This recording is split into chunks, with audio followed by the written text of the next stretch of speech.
Welcome back. You're watching Business Morning on Channels Television. I've been having a conversation with Olabode Shomi, who is the CEO, Captree Limited, and editor-at-large, Energia magazine. He's still here with me in the studio. Thank you so much, Olabode, for sticking around. And so, yes, we're looking at the NNPC restructuring and wondering if it's actually hope rising. And just before we went on that quick break, you talked about the fact that we should have less of political interference in the runnings of the NNPC.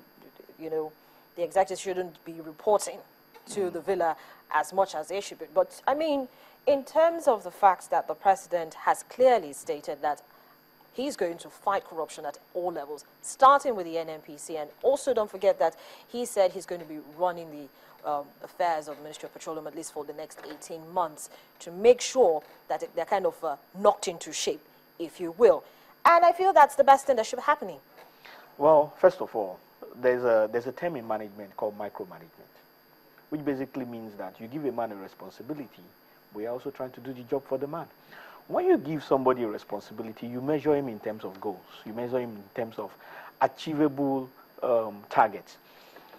You cannot give a person a responsibility and at the same time try to do the job for the person. It's neither feasible. I mean, it's neither good management policy, nor is it something that can work well.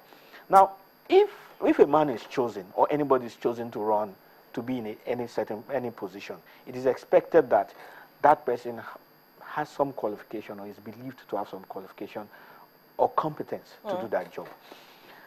Goals should be set, timelines should be put, and it is on those bases that people should be judged. But having said that, that is my own opinion. Incidentally, I'm not the person. Yeah, but you have to remember, because the calls for restructuring of the NNPC have been on for a very long time. Now, everybody says, and the conversation, word on the streets, debates, commentaries, and the rest of various forums and forums have been that it's because of lack of supervision. That's the reason why the NNPC got to where it is. And now we have a man like Dr. Emmanuel Kachuku coming in with his glowing attributes. He's a lawyer. He's been, he was working with ExxonMobil just before he was removed and he was appointed as GMD. Now, from his profile, looking at what he's actually made of, what do you think he's going to be doing, let's say, in the short term? Already, he's working practically alone because we don't have any group executive directors, So what do you think he should be focusing on doing right now? Well, it will depend on his terms of engagement, because basically I would expect that certain goals have been laid out for him. Based on his own experience, the experience and competence that he's coming with, and his understanding of how NNPC works, I believe that he will set out to achieve certain goals. But it is paramount that he is going to achieve those goals based on effectively understanding the system.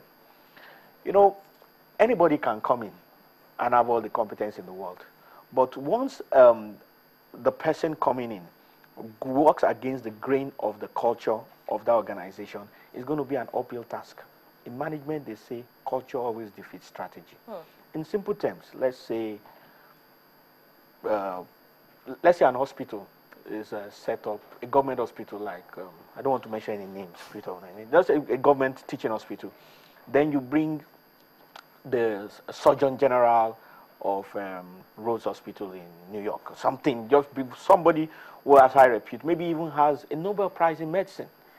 And then the guy comes to the hospital and tells everybody, all of you are dummies. I see that you people don't have any U.S. experience. Just talks anyhow to people or does what goes against the grain of the people. The same people, even though he has all the competence, are going to ensure that he fails. In simple terms, there's a system. Apart from the fact that the head has something competent, he needs to work the system to produce. So those are issues that everyone needs to look into. And the people that actually crystallize and forms the system are the people who are really causing the issues in the country. It is not so much as about a superstar head. It is about a system that must be made to produce and work. So still calls into question again that issue of corporate governance and controls in the NNPC. Exactly. But you don't achieve that overnight. And it's not even just about the NNPC. It's about the federal civil service as a whole. The core of our issues in Nigeria is not so much as about the head, but about the system.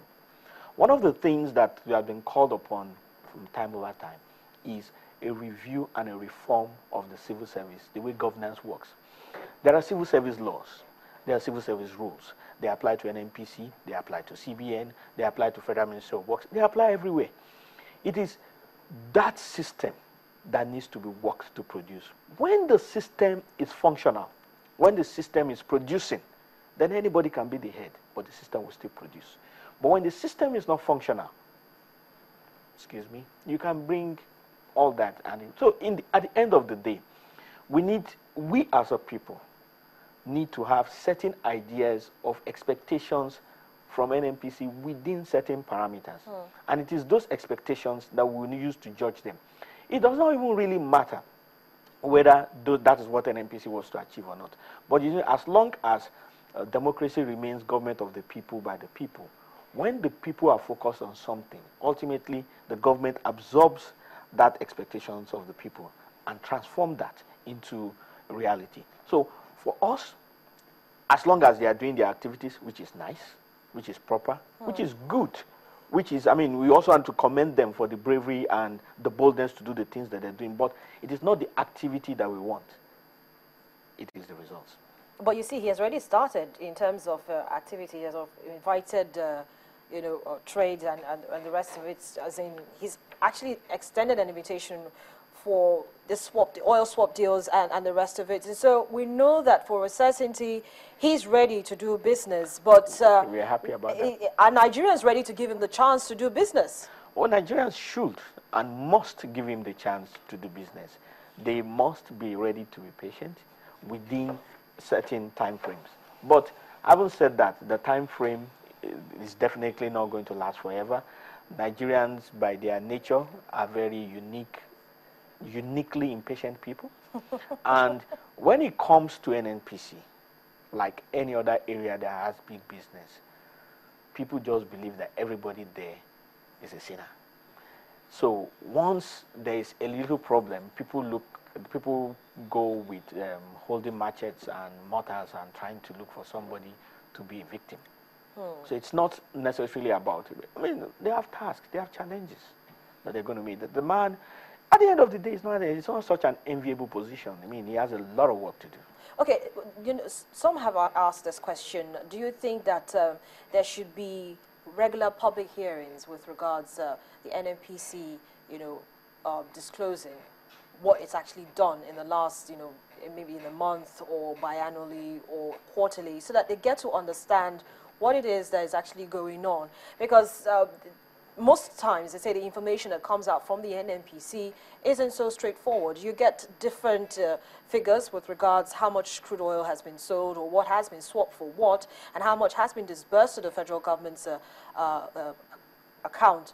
And so they're like, okay, for us to know how transparent and how accountable these guys are, whenever they do a transaction, let's even have a monthly public hearing of what goes on at the NNPC. Do you think that should be encouraged as well? I believe so, but not necessarily monthly, because they also have to work. Quarterly may be fine. Why I say this is that, you see, once there is more knowledge outside, there will be more debate about what they are doing. When there is more debate about what they are doing, people become more knowledgeable. When the people are more knowledgeable, there will be this. The NNPC will be forced. The system will be forced to be more transparent, and they will be more circumspect in the things that they do. When they are more circumspect, when they are more transparent, they will be more productive.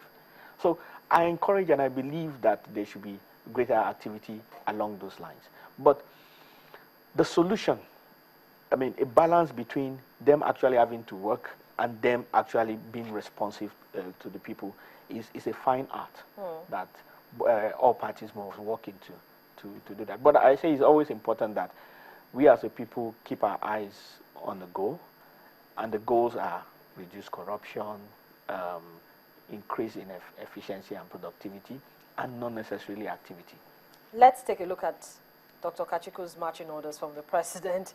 One of that is to clean up the NNPC system of corrupt elements, recover all stolen crude oil funds, work with the EFCC and the Directorate of the SSS to track and recover stolen oil cash, review the structure of the NNPC, give targets to all subsidiaries, and fix all refineries, which must be working at optimal level. Are these orders too tall, you think, for Dr. Kachiku to achieve? Not necessarily. They're not. I mean, it's... there are many corporations all over the world that had been dying, that people came over and they turned them around. The point I'm just trying to make at the end of the day is that it's about the GMD working his system to be effective. It's not necessarily about him as a person, as an individual, as one person believing he can turn everything around. But the fact that he will turn everything around as the head of a team rather than as an individual. So this restructuring that we've seen now, do you think it should also be replicated in the NNPC, the refineries, for instance? Because that's one of the things he must do, fix all the refineries. And so if we're restructuring the NNPC, let's also restructure the subsidiaries. Let's see a kind of unbundling of the refineries. Maybe, maybe not. Let me put it this way. A lot of us watch football.